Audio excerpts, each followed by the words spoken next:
நிச்சயமாக ஐயனார் துணை சீரியலில் சோழன் நிலாவை ஏமாற்றி கல்யாணம் பண்ணிப்பார் அப்படிங்கிறத நம்ம எதிர்பார்க்கலாம். ஆனால் நமக்கே ஒரு குழப்பம் இருந்துச்சு, எப்படி இந்த கல்யாணம் நடக்க போகுது அப்படின்னு சொல்லிட்டு. ஏன்னா இவங்க ரெண்டு பேரும் எந்த இடத்துலையும் நிலா சோழன் மேலே ஒரு காதல் வந்த மாதிரியோ காதலில் விழுந்த மாதிரியோ ஒரு ஒரு விஷயத்தை காமிக்கவே இல்லை. அப்போ அந்த போலீஸ்காரங்க தான் கட்டாயப்படுத்தி கல்யாணத்தை செய்ய வச்சுருவாங்கன்னு சொல்லி பார்த்தா சோழனே இன்வால்வ் ஆகி ஆமாம் அவங்களுக்கு என்ன பிடிச்சிருக்குதான் அப்படின்னு சொல்லிட்டு ஒரு கதையை கட்டி அந்த ஃபேக்காக கல்யாணத்தை முடிச்சு விட்டாச்சு. அப்படியே கல்யாணத்தில் இதுதான் கல்யாணம் கூட தெரியாமல் கையெழுத்து போட சொன்னால் எதையுமே படித்து பார்க்காம, ஏன்னா அந்த ஒரு யோசனையில் சிந்தனையில் அப்படியே கையெழுத்தை போட்டு இப்போ தாலியை கழட்டி தூக்கி போட்டுறவான்னு இப்போ கேட்டுட்ருக்காங்க.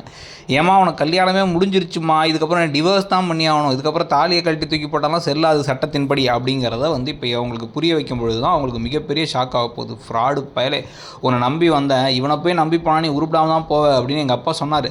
கடைசியாக அதுதான் உண்மையாகவே ஆயிடுச்சு பாரு. இப்போ நான் இனிமேல் இந்த வீட்டில் தான் இருக்கணுமா, எனக்கு கல்யாணம் முடிஞ்சிருச்சா, நான் கல்யாணம் வேணும் அப்படின்னா நான் எங்கள் அப்பாட்டே இந்த மாப்பிளைக்கு பதிலாக வேறு மாப்பிள்ளை பாருங்கன்னு சொல்லி சண்டை போட்டுருக்கலாமே.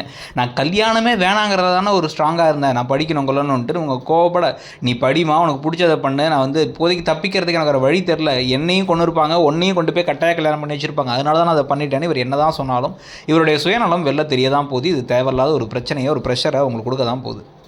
இதில் அடுத்து என்ன மாதிரி விஷயங்களை அவங்க செய்ய போகிறாங்க அப்படிங்கிறது ஒரு பாயிண்ட். அதுக்கப்புறம் இந்த வீட்டுக்குள்ளேயே இருக்கும் பொழுது குடிகார மாமனார், அதுக்கப்புறமா இப்போ வீட்டில் அவ்வளோ பணம் இருக்குது, அது இருக்குது இது இருக்குது. எங்கள் வீட்டை பார்த்திங்கன்னா எங்கள் அண்ணன் தான் ஆர்கிடெக்டாக இருந்து டிசைன் பண்ணாருலாம் சொன்னதுக்கு இப்போ ஏருக்கு மாறாக இருக்கிறதும், இப்போ சுற்றி முற்றி இந்த குடும்பத்தை பற்றி சொல்கிறதும், இதுக்கப்புறம் தான் உண்மையாக இவங்க அம்மாவுக்கு சோழன் சேரன் பாண்டியன் பல்லவனோட அம்மாவுக்கு என்ன நடந்துச்சு, நடேசன் தான் கொண்டாருன்னெலாம் கேஸ் போயிட்டுருக்கு, உண்மை என்ன அப்படிங்கிற அந்த ஒரு ஆங்கிள் தெரிய வருது.